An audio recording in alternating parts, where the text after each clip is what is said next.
Well, a really big day and prospect for the elite bikers before two of the hardest outings of this year's rally on stages 5 and 6. Very important to stay out of trouble.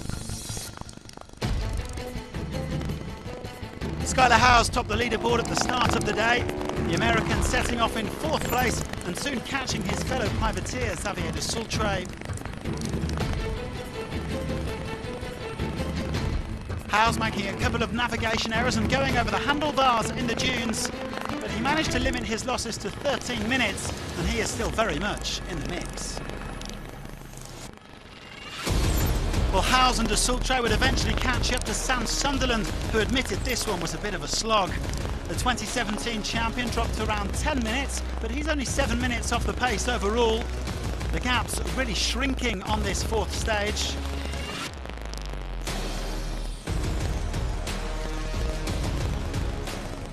Toby Price was always going to lose time as he opened the piste. The Aussie caught by Kevin Benavides at kilometre 90, but it was still a pretty clean run. He was 22nd on the day, but he's only 7 minutes 47 off top spot, and he'll definitely have a chance to make up ground on stage 5. Well, Benavides was full of praise for Price's navigation and said he felt confident after a high-speed outing. He's now running 3rd overall. Ricky Brabeck, meanwhile, made the tactical decision to ease off a little bit as he tries to bring the top riders back together.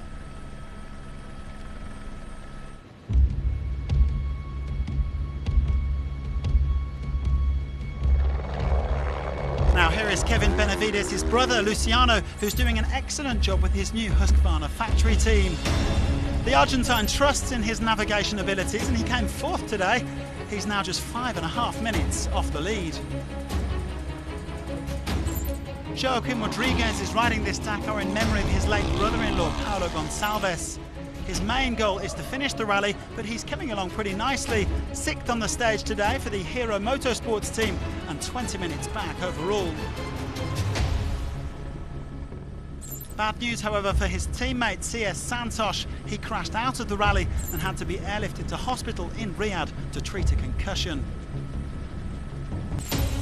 Now, what a debut Dakar this is turning into for Daniel Sanders.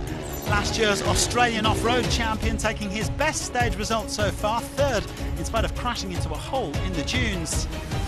Sanders is still nursing a shoulder injury from a couple of weeks ago, but he is looking absolutely superb.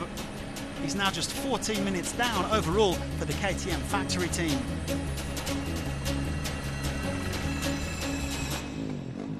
Ross Branch is also having a stormer with the Yamaha factory team.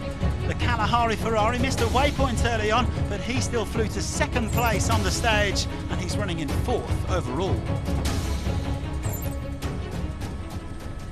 Well, in 4 stages, we've only had 2 stage winners. 2 for Toby Price and now 2 for Joan Barreda. The Spaniard is up to 26 stage victories at the Dakar. That's one more than his illustrious compatriot and the 5-time winner, Mark Coma. Barreda catching Brabeck and Pablo Quintanilla on his way to this win, but the Honda man knows very well there's still an awful long way to go. Well, for the 4th day running, we have a new overall leader. Xavier de Sultre has been a model of consistency so far, and he takes over the hot seat from Skyler Howes. The Frenchman is loving life since moving from Yamaha to HT Rally Raid. He was 5th on the day, and he leads Barreda by just 15 seconds overall.